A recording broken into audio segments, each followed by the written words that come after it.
Le déballage, l'émission qui vous amène au cœur de l'appréhension des faits et actualités de la Guinée et d'ailleurs.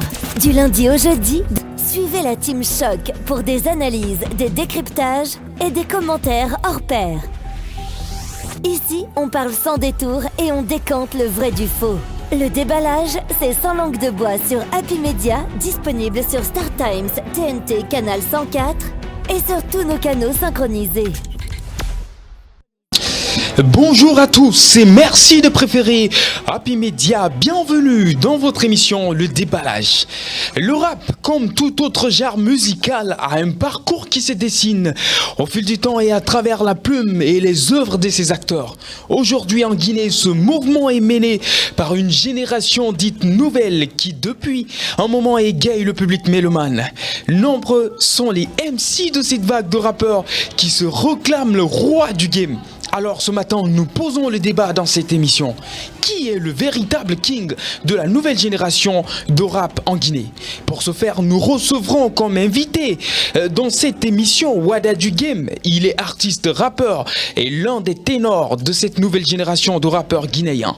À venir également dans ce numéro de votre émission Le Déballage, nous parlerons de la polémique autour d'un certain montant de 100 millions de francs guinéens qui aurait été donné par l'ex-président Alpha Condé pour les obsèques de Feu Navigator. Et c'était dans cette même émission le lundi dernier, Seydouba Souma, ex-manager de l'artiste Navigator, affirmait que l'ancien chef d'État avait offert un montant de 100 millions de francs guinéens au décès de son artiste.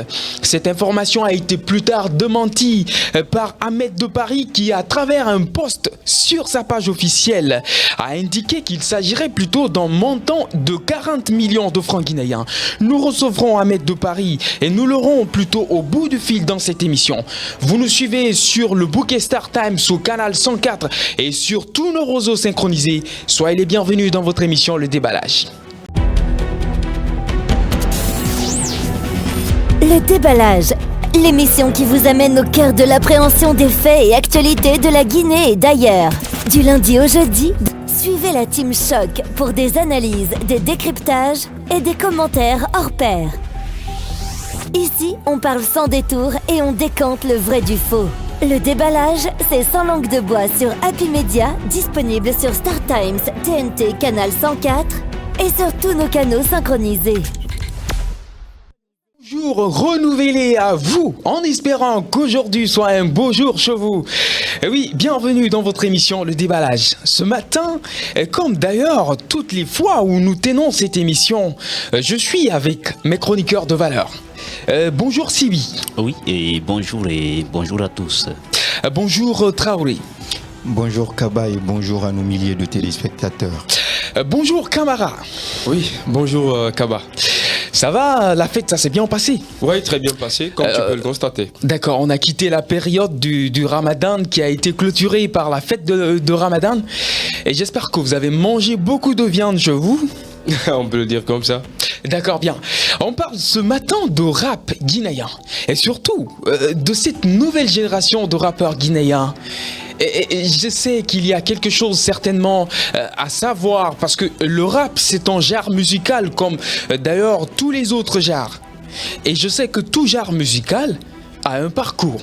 Alors, on va essayer d'abord de comprendre, c'est quoi le parcours du rap guinéen? Et pour ce faire, je vais m'adresser à Traoré qui va certainement nous faire un petit résumé. Alors Kaba, merci de m'avoir passé la parole. Parler de rap guinéen, c'est parler en tout cas de pionniers, ouais. Des personnes en tout cas qui ont donné le temps à un moment donné pour permettre à ce genre musical d'évoluer avec le temps. D'accord. Et le rap guinéen tire son origine dans les années 90. Les années 90 avec le groupe qu'il pointe, avec l'actuel ministre de la Culture, Bill Dessa, Sam, avec le groupe également Légitime Défense qui à un moment donné se sont évertués dans le sens pour faire briller ce genre musical.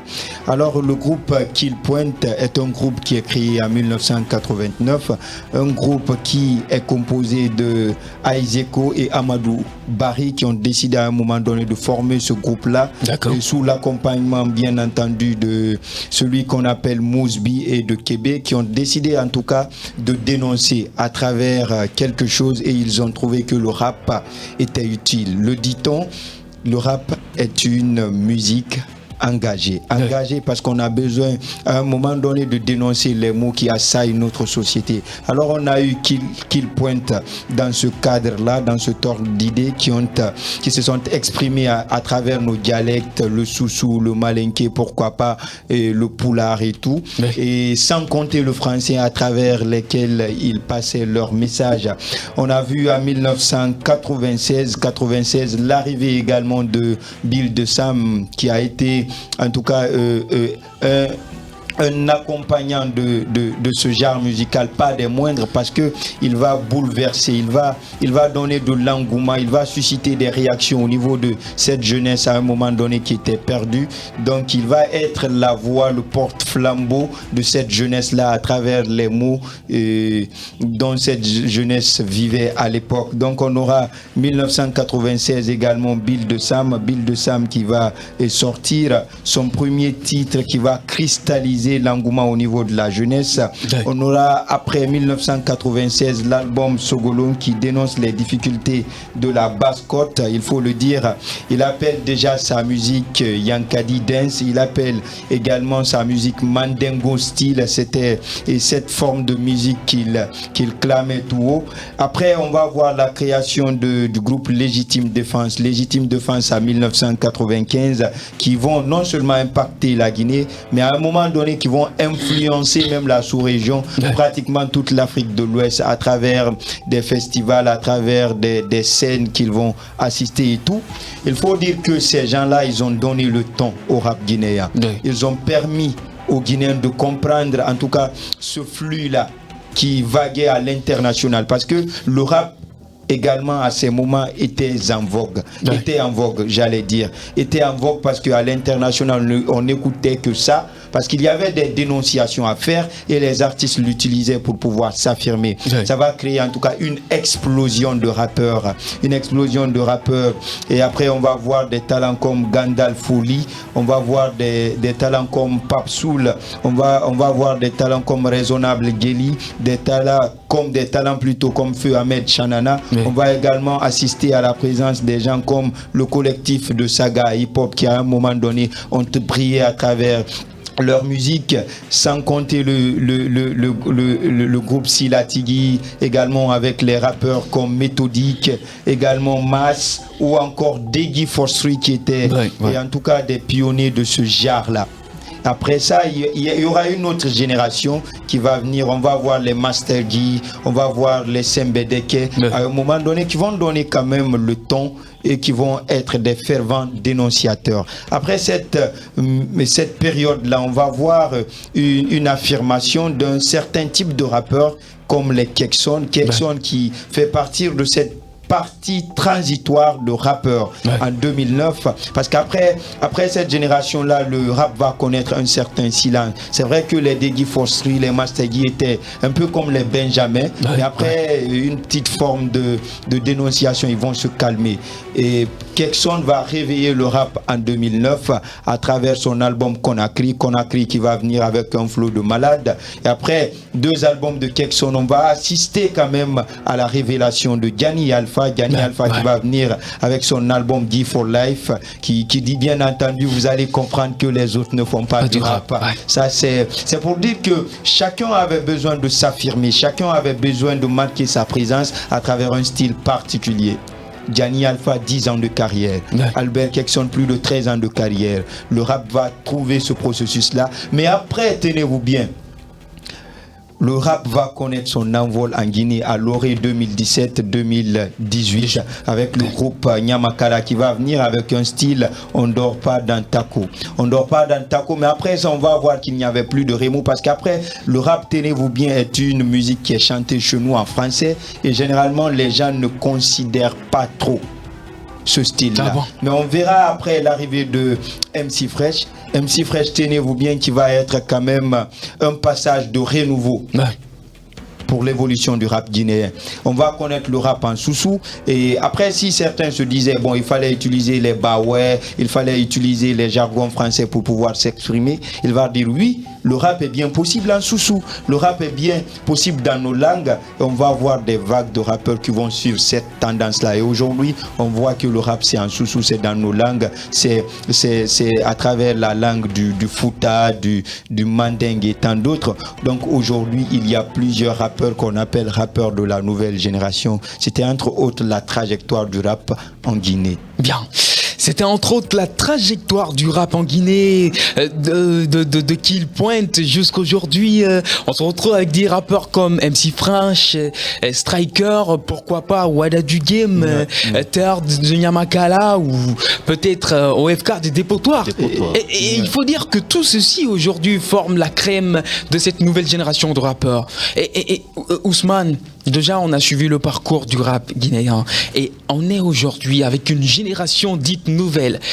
C'est quoi ta perception du rap guinéen à travers cette génération nouvelle? Justement, en fait, moi je comprends déjà que la Guinée, d'accord, a connu des rappeurs qui se sont imposés à l'interne comme à l'externe, mais encore une fois, il faut rappeler à quoi sert, d'accord, le rap lorsque on n'arrive pas toujours à maintenir le cap. C'est ça le véritable problème. Et il faut se dire la vérité. Pourquoi on parle de nouvelle génération? C'est fondamental. Parce que ceux qui ont existé ont failli. Ceux qui ont existé n'ont pas pu, si vous voulez, maintenir le cap jusqu'à un certain degré. Aujourd'hui, on constate qu'il y a une nouvelle génération qui est en train, d'accord, de s'imposer, qui a montré, comme il vient de le dire d'ailleurs, que c'est bien possible qu'on essaie de faire le rap, qu'on s'impose à l'interne avant de s'imposer à l'externe. Notamment nos différentes langues de chez nous. Quand on prend, comme il l'a dit, MC Fresh, et le tout couronné par le jeune brillantissime Poulezof, qui aujourd'hui, quand vous l'entendez, d'accord, faire du rap dans sa langue, mais tu vas dire, mais attends, est-ce que c'était bien possible? Donc pour moi, c'est bien possible aujourd'hui que cette nouvelle génération est parvenue à s'imposer et montrer que les raps qui se passaient avant, ce n'était pas du vrai rap.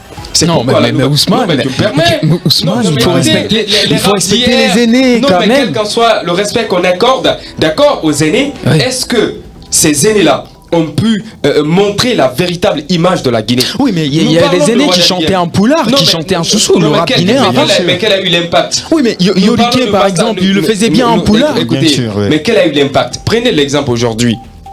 On prend un Striker et est en train de s'aimer du véritable rap dans les oreilles même des enfants de la nouvelle génération. Je parle d'un exemple incontournable, Wada du Game, qui aujourd'hui, en l'écoutant, on a du plaisir. Il chante à tous les niveaux. Au-delà du français, parfois, il y a le soussou qui est là. Il parle des réalités d'ailleurs. Il parle des réalités de la société. Vous avez écouté ces musiques qui ont eu à faire 300 000 vues. Notamment cette musique Woyayo, d'accord, qui a fait 300 000 vues. Vous prenez effectivement autre musique, il parle d'immigrants et tant d'autres. Donc pour moi, la nouvelle génération a du talent. Poulezof en est une preuve. MC Fresh en est une preuve et tant d'autres. Donc pour moi, la nouvelle génération aujourd'hui est en train de s'imposer, est en train d'envoyer de l'innovation dans la musique. Donc pour moi, c'est fondamental de reconnaître les efforts qui sont en train d'être fournis. Sans pour autant oublier les efforts des dévanciers. Oui, mais pourtant, ces dévanciers, ces aînés, on ne comprend plus. On disparaît des radars. D'accord, il n'y a pas de problème. C'est ton avis à toi. Sibi, rapidement, c'est quoi ton regard aujourd'hui sur le rap guinéen, notamment ce rap qui est fait aujourd'hui à travers cette nouvelle génération? Bon, et moi je voudrais tout simplement dire avec cette nouvelle génération, le rap guinéen est en train de régresser. Parce que, bien entendu, c'est quand tu rentres dans l'historique du rap. D'abord, le contenu même a complètement changé. Après la France, au niveau de la zone francophonie, la Guinée occupait la 2e place. Avec des festivals qu'on faisait ici. Parce que les autres pays ne se sont pas directement intéressés au rap. Mais après la France, c'était la Guinée qui venait. Et ça, c'était concocté par cette ancienne équipe, bien entendu, qui a fait ce travail, bien entendu, ce travail de fond, faire en sorte que l'image de la Guinée soit bien là, soit captée, soit bien vivante à tous les niveaux. Et cette nouvelle génération, bien sûr qu'on a changé du contenu, parce qu'aujourd'hui, il y a des gens qui sont qualifiés comme des ambianceurs simples du rap. C'est des ambianceurs du rap, c'est pas des rappeurs. Carrément. Un rappeur est qui et quel doit être le message, quel doit être le contenu du rap à partir d'aujourd'hui qu'on a besoin. C'est d'abord ce qu'on a besoin. Je pense que c'est aussi important. Quand je prends par exemple Wada Digem, je suis d'accord, il fait de la proximité du rap. Il est très à côté, il est à côté des gens, il est en contact avec les gens. Mais quelle est la catégorie d'âge qu'il écoute? C'est aussi important. Et quand tu regardes très bien en profondeur, la catégorie d'âge qui écoute Wada Digem, c'est des enfants. Sous la variabilité peut-être de 14 ans, 15 ans, 16 ans. Quand j'ai mené mes petites enquêtes dessus, c'est ce que j'ai tiré comme une conclusion. Et là, je suis d'accord, il a fait beaucoup de tournées. Même dans les sous-préfectures, il a l'habitude de faire des concerts. Ça, c'est bien. Il faut être en contact. Mais le contenu n'est pas captivant. Ah bon? Oui, le contenu de son rap n'est pas captivant. Moi, le seul rappeur, bien entendu, qui m'a séduit à plus d'un titre. Quand Youssoupha était venu en Guinée, on a fait balancer, circuler plus de les 5 meilleurs rappeurs de la dernière génération. Tu sais, il a séduit quand le gars a écouté MC Fresh. Tu dois être un très bon fan de MC Fresh. Non, je ne suis pas son fan, sincèrement. Il a été séduit. Quand il a écouté premier, deuxième couplet, il a été frappé. Ah bon? Sincèrement. Deuxième, premier couplet, il a été frappé. On l'a fait parcourir. Il a écouté. Et quand tu prends, je suis d'accord, peut-être jusqu'à présent, il n'a pas sorti son album. Mais Sibi, au lieu de faire une distinction peut-être entre ces rappeurs, globalement pris, c'est quoi ton avis? Est-ce que tu penses que ce rap fait aujourd'hui, par cette nouvelle génération, un rap qui est en train de prendre de l'ampleur ou qui est en train d'exporter la musique guinéenne? Non, mais j'ai envie de savoir ça. Il y a un certain nombre de limites par rapport à ça. Vous savez, aujourd'hui, le rap en Guinée, bien entendu, il y a des gens qui polarisent, il y a des gens qui soufflarisent, il y a des gens qui manicalarisent. Tout c'est bien, mais moi je pense pas que ça ne donne pas tellement de choses, ça ne donne pas tellement de mouvements au sein de notre rap aujourd'hui, sincèrement. D'accord. Et selon toi, c'était plutôt mieux avant alors? Oui, c'était mieux avant parce que la Guinée était représentée partout. On était consommé, et bien entendu, du côté de Sierra Leone, du côté de Sénégal, du côté de Gambie, partout, avec des mélodies qu'il faut, avec des bons beatmakers qui étaient là pour accompagner. Regardez, avec Fak Alliance, Beauté, Bombo, Soli, Bombombe, d'abord la voix a touché la sensibilité des gens. Et je pense qu'aujourd'hui, il y a des gens qui clashent, c'est important parce que l'objectif du rap de la dernière génération, il faut clasher, il faut parler de soi-même, comment tu marches, mais aujourd'hui, il y a un problème, les gens n'arrivent pas à Et justement, en parlant de ce clash, aujourd'hui, entre ces rappeurs, il faut dire qu'il y a une véritable adversité au sein de cette nouvelle génération de rappeurs. C'est qui nous pousse, nous d'ailleurs, ce matin, à poser la question, qui est le véritable king de la nouvelle génération? On va parler un peu de cette adversité dans le rap guinéen, Traoré. Alors, Kaba, le sujet, il est tellement intéressant, mais bien avant, tu vas me permettre de placer ça. D'accord. Sur la question du rap de la nouvelle génération, on ne peut pas nier qu'il y a des talents. Quand vous écoutez MC Fresh, quand vous écoutez Poulosov, quand vous écoutez Turdi, Bangali de Nyamakala, et mieux que ça, quand vous écoutez aujourd'hui Mélangeur, vous avez de la sensation, vous êtes tout de suite sur la direction de l'Angouma. On ne peut pas nier ça, mais toujours est-il qu'il faut établir un parallèle, une comparaison entre cette génération-là et cette première génération, les anciens. Qu'est-ce qui faisait la beauté du rap à ce moment-là? C'est que le rap n'était pas simplement consigné en Guinée. Le rap, Sibi vient de le dire tout à l'heure, la Guinée était la capitale du rap de la sous-région. Tout ce qui était festival était tenu en Guinée. Donc on était des représentants dans ce domaine-là. Aujourd'hui, les jeunes, ils ont du talent, ils ont de l'élan, ils ont en tout cas une certaine vision, il y a de l'éveil. pas vision, il y a de l'éveil, ils sont sur le chemin. Mais ce qui manque, c'est l'exportation du rap guinéen à l'international. On voit aujourd'hui les Didi B, on voit aujourd'hui les Elone de Kif No Beat, on voit les Suspects 95 de la sous-région ici. Ils sont adulés en Guinée. On les aime en Guinée. Donc sur ce coup-là, je crois qu'il y a mieux à faire. Aujourd'hui, les rappeurs, il y a trop de clash. Les clashs ici, ce sont entre nous. On a vu le clash de Bangali, de Nyamakala et de MC Fresh. Ça a été une grande boule à ce moment-là, jusqu'à se décrédibiliser. On sait quand même que le rap, c'est aussi ces petites confrontations, c'est des tiraillements, se titiller un peu, mais encore une fois, il ne faut pas oublier l'objectif final. Cet objectif qui consiste à exporter le rap guinéen à l'international, à réaliser de gros projets. On a vu quand Didi B est venu, on a vu Bangali qui cherchait tout de suite un featuring. On a vu quand Elone est venu, Hadi de Nyamakala cherchait un featuring. Pourquoi pas? Parce qu'aujourd'hui, on sent que leur rap est à un autre niveau et il faudrait qu'on s'inscrive dans ce cadre-là. Camara, on parle d'adversité. Justement, en fait, ce que j'aimerais faire savoir à Traoré, est-ce que nous parlons du rap, lorsque vous essayez bien entendu de contextualiser au-delà même de la Guinée, vous allez comprendre que le rap n'occulte pas, d'accord, ces clashs. Mais comme il a dit, il y a une question de finalité et ça c'est fondamental. Moi je pense que on ne doit pas créer, d'accord, un comparatif entre les rappeurs de l'autre côté à la Guinée par rapport à une certaine, si vous voulez, à un certain paramètre. Parce qu'il faut le comprendre. Si on prend l'exemple, d'accord, de la Côte d'Ivoire, on prend le Nigeria et j'en passe, vous allez comprendre qu'il y a un certain investissement qui se pose. Et c'est ça le problème. Il y a une véritable industrie. Tu me permets. Aujourd'hui, vous imaginez, lorsqu'il y a une certaine organisation, lorsqu'il y a un certain accompagnement, on comprend que la Guinée pourra toujours s'imposer. C'est le véritable problème. Aujourd'hui, il y a des rappeurs en Guinée et des rappeurs en Guinée qui ne sont pas structurés, qui ne sont pas organisés. Le talent ne manque pas, l'élan est là. C'est vrai, il faut le constater. Mais si, d'accord, il n'y a pas d'accompagnement, si il n'y a pas d'investissement, comme tu l'as dit, il n'y a pas d'industrie pour cadrer nos rappeurs, moi je crois qu'il y aura toujours ce véritable problème. Lorsque vous allez, tu permets à ce que je termine. Il y a cette question de maturité au-delà de l'industrie. Ils ne sont même pas organisés. Ils n'ont même pas cette vision-là. Moi, je pense que problème. On va écouter Camara. Il va terminer rapidement. D'accord. Lorsque l'échelle n'est pas là, comme il vient de le dire, lorsqu'il n'y a pas d'organisation, ça crée toujours des problèmes. Vous allez comprendre qu'il y a du talent en fait. C'est ce qu'il faut comprendre avant tout. Est-ce qu'il y a du talent? Est-ce qu'il y a des rappeurs en Guinée? C'est là le véritable problème. Surtout dans cette nouvelle génération. Vous allez comprendre qu'il y a des rappeurs qui existent. Comme tu as dit qu'il y a MC Fresh qui est silencieux. Mais pourquoi il est silencieux?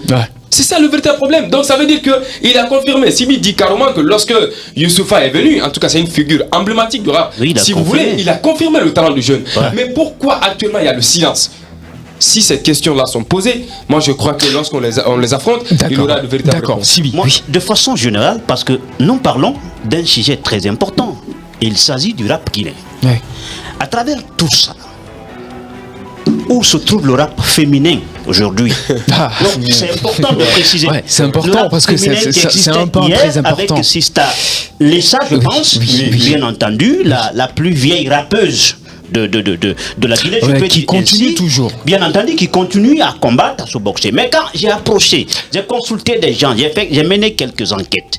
Pourquoi les femmes ne réussissent pas dans cette bataille de rap? Il y a des femmes qui se débattent maintenant là. Non, je le dis, quand j'ai mené des enquêtes, j'ai compris que c'était pas facile. Vous savez, on a des managers ici aujourd'hui. Les femmes souffrent. Ah bon? Oui, quand tu échanges 2 pour 3 pots de verre avec lui, déjà, il y a quelque chose qui se dessine dans sa tête, dire que d'abord je vais goûter voir. C'est-à-dire corporellement. Non, écoutez, non, mais écoutez, pardon, je dis, c'est ce que j'aurais appris. J'ai mené des enquêtes. Il y a eu des femmes rappeuses qui m'ont informé par rapport à ça. C'est pourquoi elles ont laissé le rap. Parce qu'aujourd'hui, il y a des managers qui viennent juste goûter et abandonner, piétiner leur projet de rap. C'est pourquoi aujourd'hui il y a beaucoup de femmes, beaucoup de jeunes filles rappeuses qui n'ont pas pu se tirer d'affaire et finalement elles ont changé la situation, la position. Je crois qu'il doit mener ses richesses. Rapidement. Juste pour placer ça, aujourd'hui on voit les Céline officielles qui sont là, on voit les Miss Kalakana qui sont là, on voit les Keilaki qui sont là. Je crois que tu n'as pas de parle de la visibilité. C'est bien les gars, voilà. C'est bien, je crois que c'est bien dit et d'ici là, nous aussi on va rapper dans ce studio et on va rimer parce que le rap ça va avec des rimes. Avec des accords, avec des accords. Ouais. C'est pourquoi d'ailleurs à l'instant T, nous allons rimer à la pub.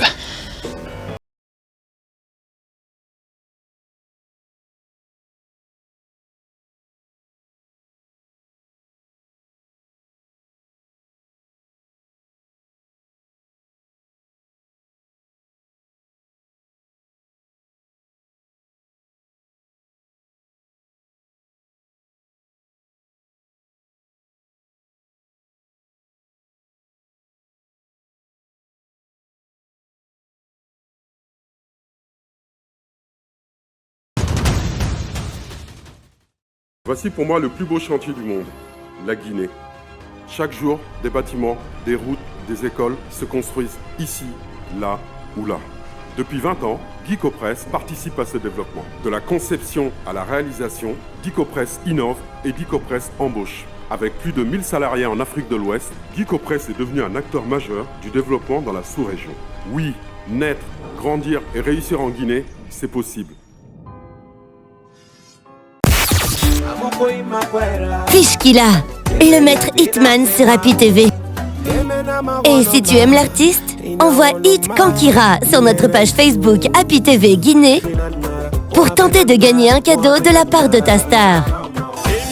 Fishkilla, le maître Hitman sur Happy TV. Happy Media, la joie commence ici.